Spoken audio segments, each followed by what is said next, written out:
Hello there, my friends, and welcome back to my channel. I hope y'all had a great week. A little bit of update. The new cover for No Remorse, No Regret has come back, and I've given the designer the revision request after getting feedback from various places.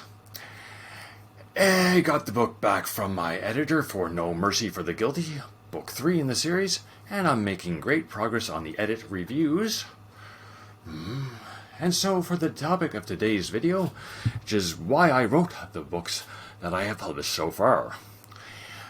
Well, first off, I'm one of those people who's always said, I want to write a book, but I kept putting it off and putting it off and putting it off until one day I smacked myself in the head.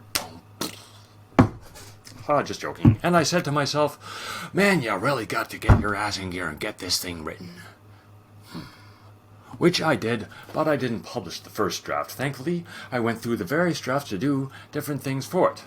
One revision was the internal dialogue for the character's thoughts, then the dialogue revision, then the show versus telling revision, and the revision for description. Although it might not have been in that order, it was a few years ago since I wrote my first book. The writing craft books I used to help for all this was the Busy Writer series by Marcy Kennedy. You can check out those books in the links below the video. Check them out and buy them because they're great. As far as doing a vigilante justice book, well, who doesn't like to see bad guys get their comeuppance? Well, other than the bad guys, probably no one, but with regards to having a female vigilante and contract killer, well, most of those books and movies always centered around a former special forces or covert spy operative guy whose wife or daughter gets kidnapped or worse, and he goes psycho and mows down all the bad guys single-handedly and barely ever gets a scratch on them. Think of, well, all those books that were like that. If you're old enough to remember those action flicks from the 80s and 90s, well, if not, well, go back and watch them. While they were fun movies to watch and books to read, to be sure, I figured after seeing a poster that said, for once I'd like to see the pretty princess rescue herself, I think, why not write a book where the woman is the one who takes revenge for her own victimization? I made her the surviving victim of a serial killer who was trained by a former Russian Special Forces soldier in weapons and hand-to-hand combat. So while there was some Special Forces element in there, the main character had to be trained as opposed to her being a former operative.